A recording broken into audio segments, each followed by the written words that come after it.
Bibigay kayo at kayo'y bibigyan ng Diyos. Hustong takal, siksik, liglig at umaapaw pa ang ibibigay sa inyo. Sapagkat ang panukat na ginagamit ninyo sa iba ay siya ring gagamiting panukat sa inyo. Dumako po tayo sa ating paghahandog.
Panginoon, narito po ang aming mga handog sa inyo. Nawa po ito ay magamit sa patuloy na pagpapalaganap ng inyong salita dito sa lupa. Ito po ang aming dalangin sa pangalan ni Jesus. Amen.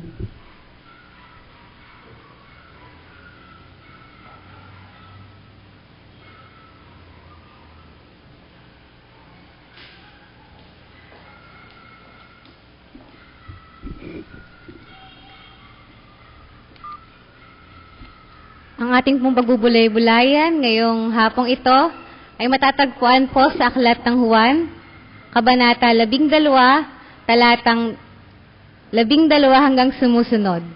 At ito po ang sinasabi.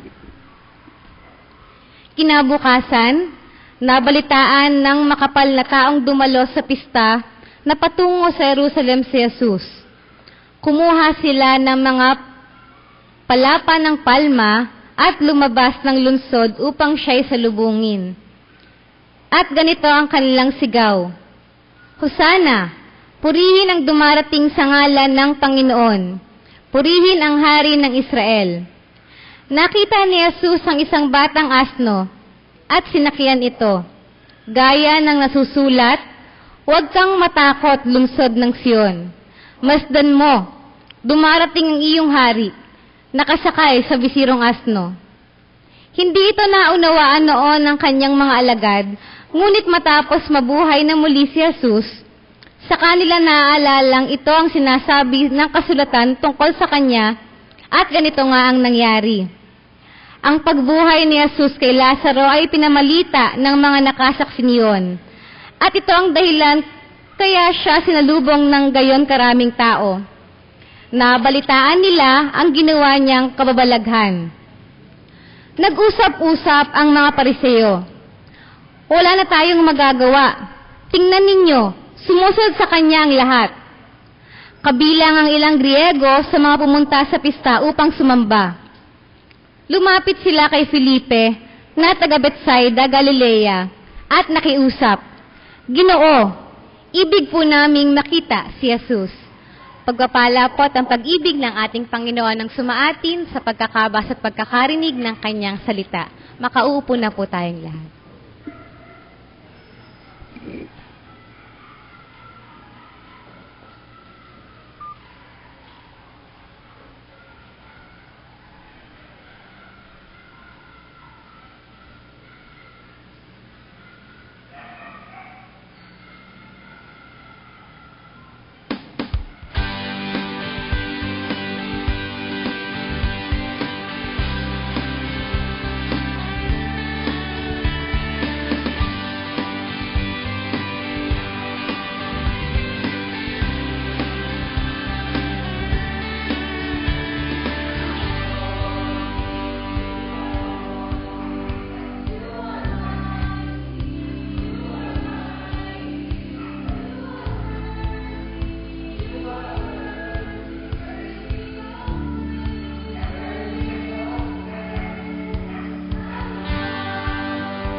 Maraming salamat po sa ating kabataan. Talaga pong sinabi ko na pinakisuyuan po ng inyong likod ng mga kabataan na baka pwede kayong kumanta sa Vesper.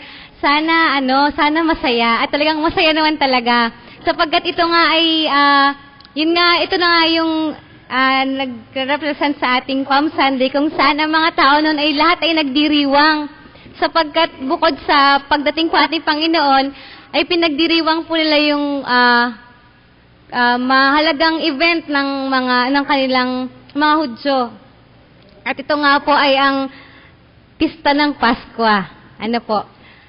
Imagine po natin, mga BCS teachers, uso po ngayon yung mga BCS na kung ano ang pakulo para sa pagkukwento. Meron nga po na parang magic carpet daw. Imagine natin, tayo nasa magic carpet. Pupunta tayo dun sa panahon na 2,000 years ago, kung saan pinagdiriwang yun nga ang linggo ng Palaspas, kung saan nagdiriwang noon ang mga Hudyo ng kanilang pista ng Pasko.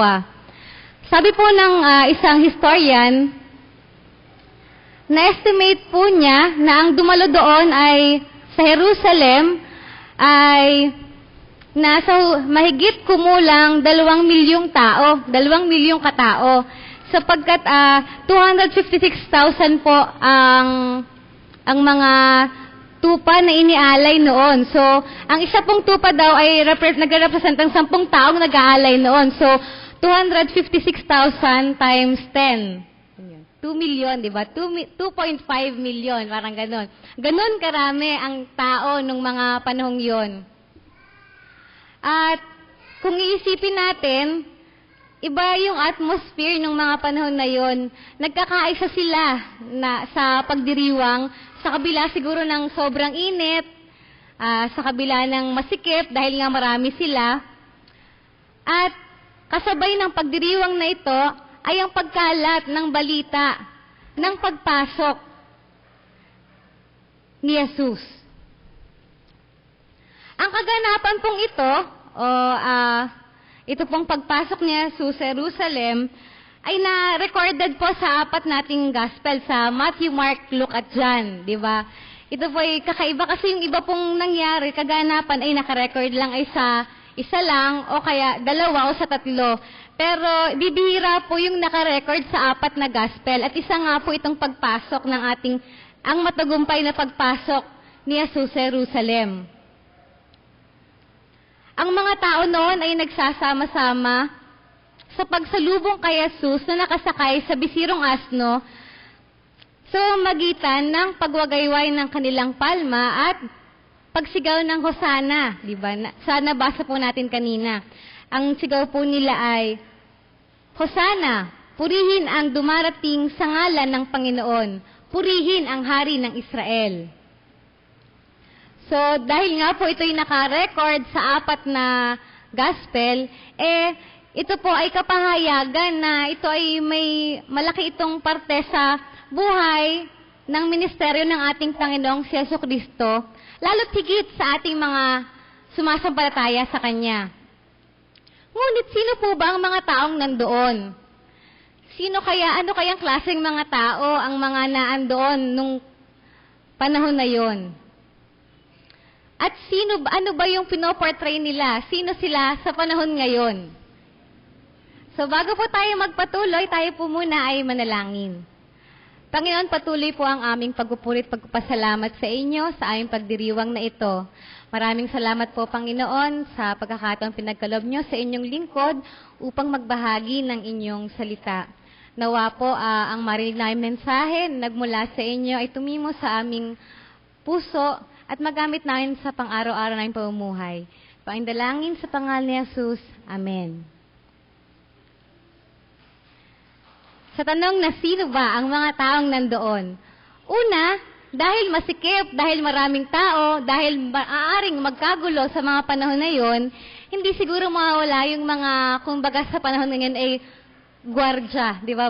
Siguro sa panahon ngayon ay mga pulis, mga sundalo. Ngunit noon ay sila yung mga mandirigmang Romano. Siguradong sila ay aware sa atensyon na napukaw ni Jesus sa mga sandaling yon. sapagkat sila ngayon nagpapanatili ng kaayusan, alam nila na, ay, baka, ba't parang may nag-aano doon, crowded na sa parting yun. Ano ba yung dumarating? Baka may kaguluhan na. So, isa sila siguro sa mga naging nakasaksi sa pagpasok ni Jesus sa Jerusalem. Wala pong naisulat kung ano yung naramdaman nila o kung ano yung reaksyon nila sa pagsalubong ng mga tao kay Jesus. Ngunit, sa dami ng mga taong yun, tiyak na sila ay nagtaka. Ano ba ang meron? Ganun na lamang siguro yung pagtawan nila sa ating Panginoong Hesukristo sapagkat ang tinatawag nilang hari ng mga hari ay nakasakay sa isang bisirong asno. Alam kasi nila na katulad din yon sa kanilang kinagawiang pagpaparangal sa kanilang kasamang mandirigma.